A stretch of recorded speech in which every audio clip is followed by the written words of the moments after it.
boa noite. Boa noite. Que nós todos sejamos bem-vindos, para que nós possamos ouvir mais esse estudo que eu tentei fazer. Infortúnios ocultos.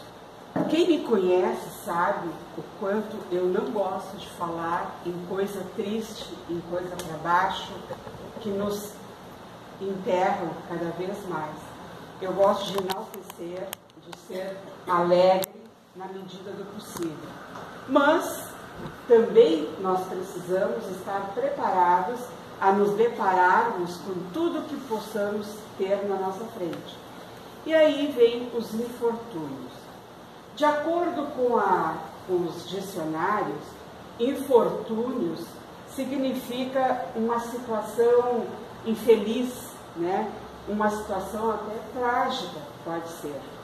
Mas nós tivemos os nossos antecessores do estudo da doutrina espírita que nos deram uma bela definição para infortúnios ocultos.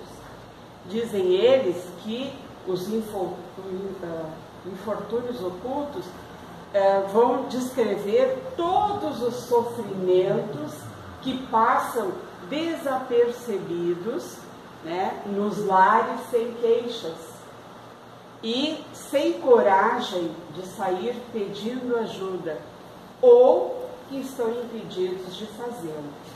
Ora, nós sabemos que nós nos deparamos com todas essas adversidades no nosso cotidiano, na nossa vida particular. Nós temos esses infortúnios que estão dentro dos nossos lares. Agora, cabe a nós alimentá-los ou suavizá-los, tratá-los, para que eles se tornem menos pesados para nós. Nós vamos ver ali que esses infortúnios não são somente situações negativas. Nós também precisamos destes infortúnios, ou melhor, nós convivemos com estes infortúnios porque eles é que nos dão a condição de evoluir espiritualmente. Tá?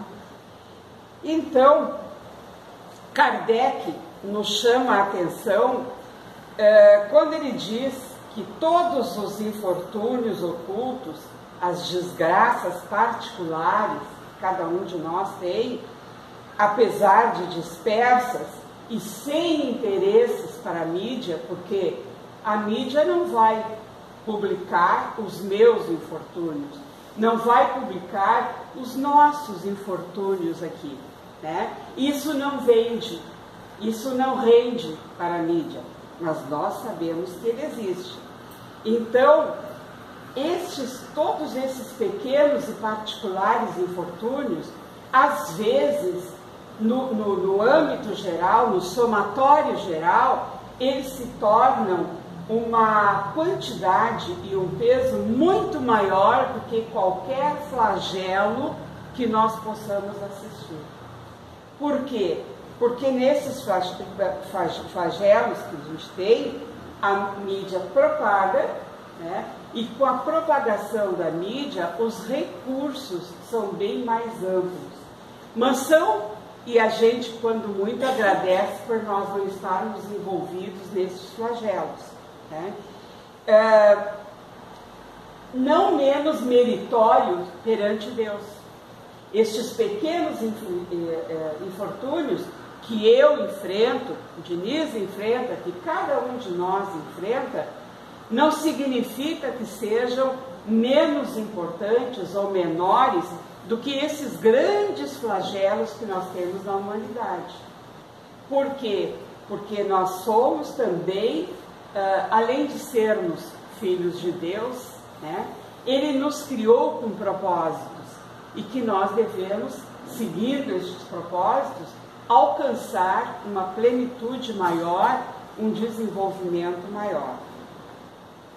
Então, nós podemos observar que nas grandes calamidades, toda a comunidade se agita e a caridade também se agita. As pessoas se envolvem muito mais nas caridades.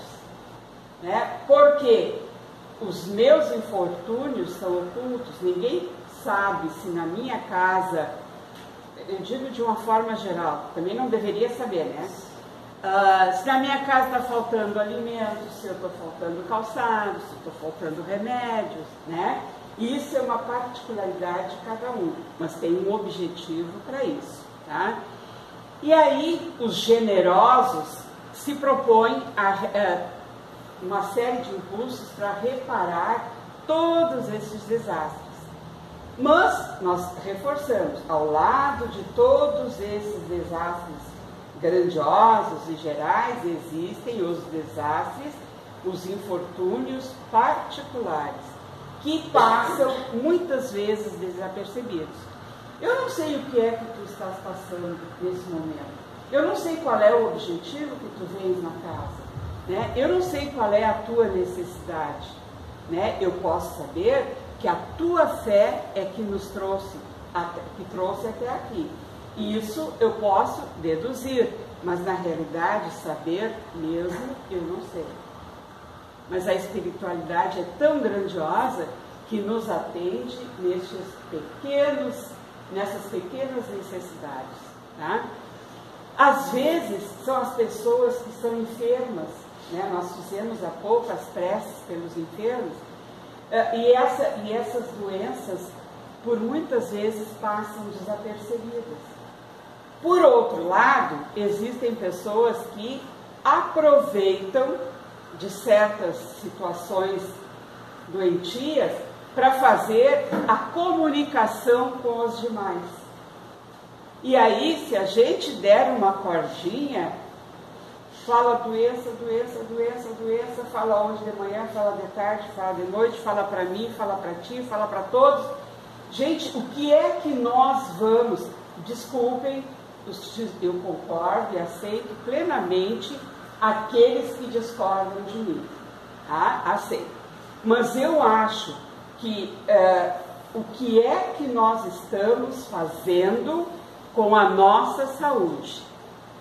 O que é que nós estamos fazendo com os nossos problemas sanitários? Nós estamos alimentando tudo isso.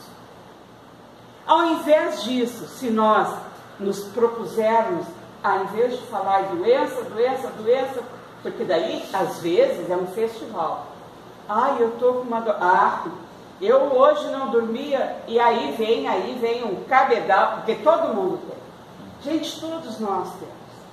E aí eu quero permitir que vocês discordem de mim, mas eu vou continuar pensando assim. E eu vou continuar educando o meu vocabulário, os meus pensamentos, para que eu possa evitar o quanto mais falar em situações de infortúnios, tá? Às vezes a gente precisa, né, gente? Mas eu dou meu recadinho e saio do ar, pronto. Eu não preciso saber detalhes por detalhes. Bom, esses grandes infortúnios, né, discretos e ocultos, a generosidade verdadeira consegue descobri-los. Nós não precisamos enunciá-los. Eles são descobertos. As pessoas que são mais sensíveis junto a nós, eles acabam descobrindo que nós não estamos bem, que nós precisamos de um alento, que nós precisamos de um apoio, de algumas palavras para nos colocar de novo para cima, tá? E aí a gente nem precisa pedir assistência, porque a assistência chega até nós, tá? Na realidade, nós temos situações diferenciadas, né? Por exemplo, nós temos aqueles infortúnios que vêm das grandes catástrofes. E estas aí tomam a consciência de todos, porque a mídia faz toda a propaganda, faz todo o enunciado, né? Tem canais de televisão, tem horários de televisão, que se a gente virar um pouquinho, ela corre sangue, né? Aí, assim, às vezes eles dessecam tanto determinadas situações que poderia ser a nível de informação, né? Porque a gente, na realidade, não pode fazer nada. Daí vem o trabalho voluntário, né, que coleta donativos, né, e o esforço que as pessoas fazem para construir novamente tudo aquilo que foi destruído. E aí existe uma mobilização de toda a natureza, de tudo que é tipo, que é divulgado aos quatro cantos. Principalmente agora, com o uso das redes sociais, nós ficamos sabendo de situações que ocorrem lá no interior da Amazônia, onde nós estamos, a mais de 5.000 quilômetros de distância. E nem é tão depois. A gente praticamente fica sabendo quase que na hora em que ocorre. Tá? Mas nós temos aí ao lado os infortúnios, as desgraças particulares. E essas são aquelas que nos dizem mais direto de cada um. Tá? Esses são as desgraças particulares que estão dispersas e sem interesse para a mídia. Muitas vezes somando, então, muito maior vulto do que todas essas desgraças, todos os flagelos. E aí nós temos uma característica do necessitado e do caridoso. Bom, aí entra a caridade, que é tão propagada, que é tão difundida, que é tão solicitada, né, e que a gente, às vezes, pensa que está fazendo caridade. Muitas vezes nós estamos nos livrando dos entulhos para passar adiante, né, achando que estamos fazendo caridade. Não que isso não seja importante, porque o que é entulho para mim pode servir para outro que nada tem. Tá? O caridoso, considerado caridoso de coração, ele encontra em todos os infortúnios à sua volta. Ele encontra nos lares, nas ruas, no trabalho, onde quer que seja. E procura minimizar o sofrimento, então, dessas pessoas que são infortunadas. Já o necessitado, aquele que precisa da nossa caridade, que precisa do nosso apoio, ele pode estar ao nosso lado e nós não percebemos. Porque ele pode ser daquele quietinho que não faz questão de falar. Porque às vezes começa a falar e o que vem de volta é muito maior do que aquilo que eu preciso dizer. Então, vocês entendem o que eu quero colocar? É mais ou menos uma forma de nós observarmos e policiarmos os nossos pensamentos e as nossas ideias a serem divulgadas. Então, nós muitas vezes não percebemos porque as nossas emoções são muito descontroladas. Nós nos descontrolamos e aí nós não percebemos no outro o que é que ele está sentindo. E aí nós só queremos saber das nossas necessidades e das nossas carências. Bom, mas como eu coloquei ali no início, esse capítulo que fala, esse item, que não é um capítulo, ele está no capítulo 13 do Evangelho segundo o Espiritismo, onde fala, no item 4, sobre esses infortúnios. E lá no livro, ele cita, para exemplificar essa situação, uma historinha. E eu vou contar depois a historinha que está lá nos livros, tá? Mas antes disso, eu queria colocar... não quero colocar, vou falar. Bom, uma certa senhora, tá? Digamos assim, uma dama da sociedade, vestindo-se sobriamente, mas muito elegantemente, sem ostentação, tá? Na realidade, ela usa da simplicidade. Ela vai até a casa de pessoas que estejam necessitando da sua palavra inicialmente. E ao chegar, percebe-se que ela é uma pessoa acostumada a fazer esses benefícios ao outro, pela forma como ela é recebida. Tá? É recebida com muita alegria, tanto pela dona da casa, quanto pelos filhos. Porque o patrão, né, o dono da casa, não se encontra presente, ele está hospitalizado, doente.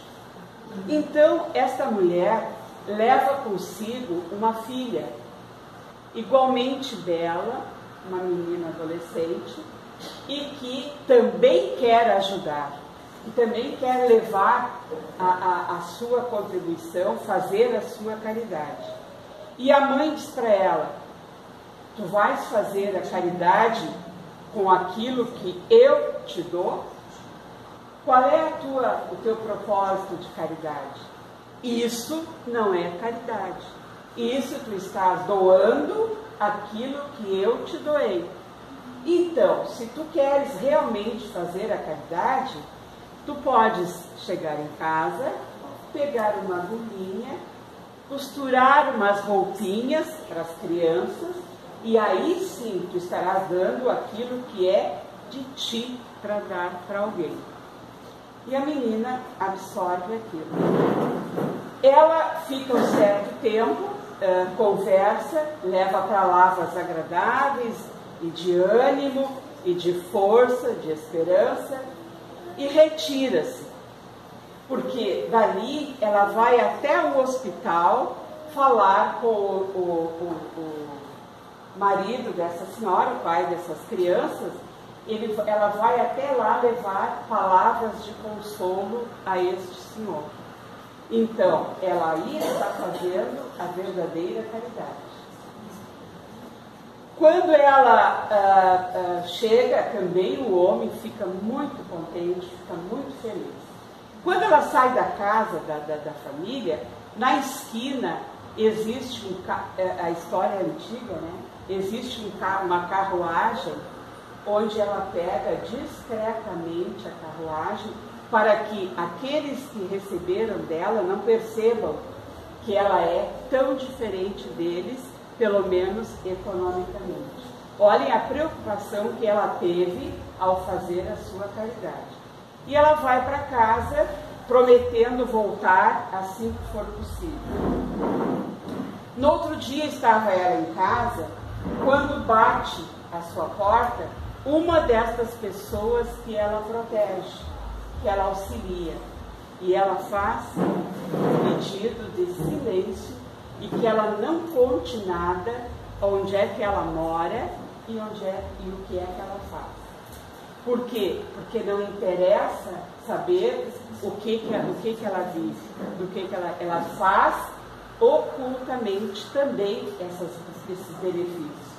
Ela não está fazendo para colocar na mídia, que a gente faz, né? Ai, eu doei tantas cestas básicas, ai, eu fiz tanto. A gente não precisa fazer. A gente pode doar também ocultamente. Por quê? A caridade tem determinadas características. Por exemplo, uma delas é a humildade. Se eu chegar... Eu acho que assim, vamos pensar diferente. Eu estou necessitada e vem alguém me ajudar. Aí chega alguém e diz: ó, toma aqui para ti, ó. Tá precisando, né? Tu não tem comida em casa, então tu tá precisando, pega para ti, tá? Eu tenho bastante, eu posso doar. Que forma nós vamos receber isso? De que forma eu vou receber? Eu já estou pedindo humildemente, e aí vem alguém e me traz e entrega dessa maneira. Quer dizer, onde é que está a humildade no ato da doação? Outra é a espontaneidade. Nós temos que ser espontâneos ao fazermos a nossa caridade. Eu falei até agora em doações materiais, mas nós também temos uma doação extremamente importante, que está localizada nesses dois pedacinhos de nós, que são os nossos ouvidos. Nós também podemos oferecer os nossos ouvidos para escutar aquelas pessoas que muitas vezes não têm a orientação que nós temos, e nós podemos espontaneamente auxiliá-los. Outra característica da caridade é a discrição. É aquela história que existe uma máxima que não saiba a mão esquerda o que faz a mão direita. Que nós possamos fazer tudo isso na forma mais discreta possível.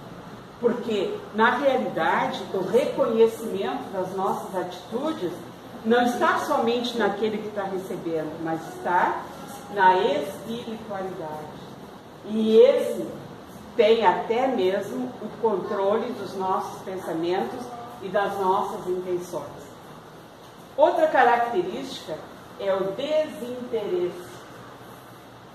Eu vou doar porque se eu doar 10 cestas básicas por mês, eu vou receber o reino eterno. Não existe negócio.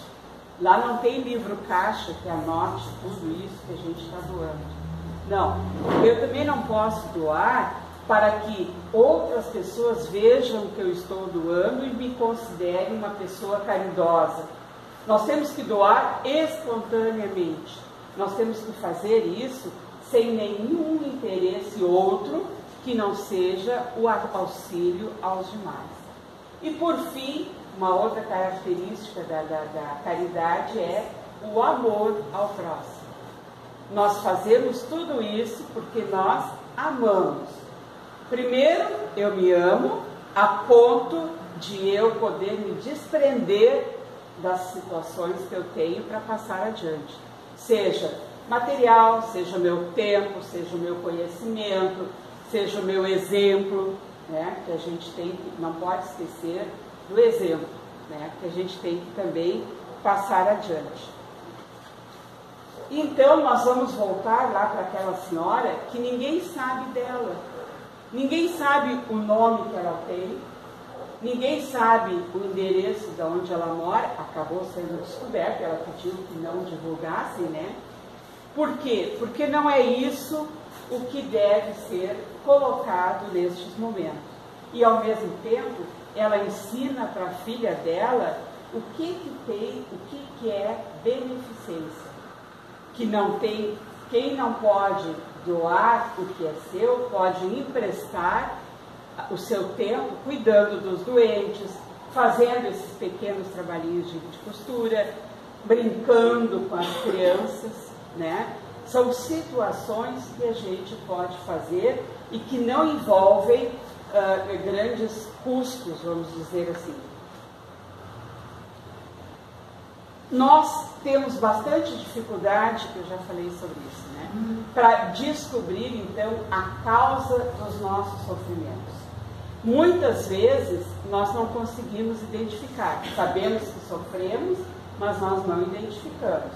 Tá? Mas nós podemos trabalhar para evitar que eles se ampliem. Tá? Nós precisamos identificar em nós estas causas, mas também naquelas outras pessoas que estão próximas a nós ou que chegam até nós. O que nos faz manifestar essas oscilações de humor. Nós estamos muito bem sorridentes, daqui a pouco trancamos a cara e saem de perto. Eu tenho muita facilidade para isso, mas tudo bem. Então, essas coisas são dores que nós trazemos dentro de nós. Nós trazemos muitas dores dentro de nós que nós não sabemos a causa e que nós não sabemos como trabalhar com elas. Nós precisamos trabalhar com essas dores, mas nós temos que também conhecer as causas e conhecer o potencial que nós temos para poder edificar tudo isso. Muitas vezes, o azedume que nós temos, ele é causado por uma grande insegurança. Aliás, nós vivemos tempos muito inseguros atualmente, né? Na atualidade, antigamente se saía na rua a qualquer horário com a maior tranquilidade. Hoje, nós já temos que cuidar por onde andamos e com quem andamos e com quem nós nos relacionamos fora do lar. E isso aqui tudo acionam os gatilhos do mau humor, os gatilhos da autoproteção, e aí nós enfraquecemos. E existe um desenhozinho que ilustra bem isso, que é um leão feroz, que tem desatinado, e ele está demonstrando muito a brabeza dele, né, a situação em que ele está, e pessoas acorrem até ele e percebem que numa das patinhas tem um espinho. E ao ser retirado este espinho, o leão muda de atitude e passa a conviver naturalmente. Então, nós muitas vezes temos estes espinhos encravados dentro de nós e que nós não conseguimos retirá-los. Porque quando nós nos conhecermos, nós retiramos este espinho e a nossa vida vai ser muito mais leve, vai ser muito melhor. Estes infortúnios, eles ocorrem em qualquer ser humano, não existe exceção.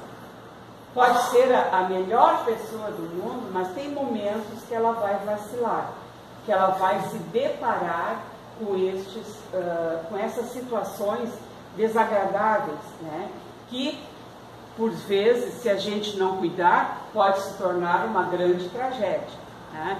Eles são dissimulados, né? São escondidos, ignorados, e na realidade ele é uma presença, apelo para o crescimento interior.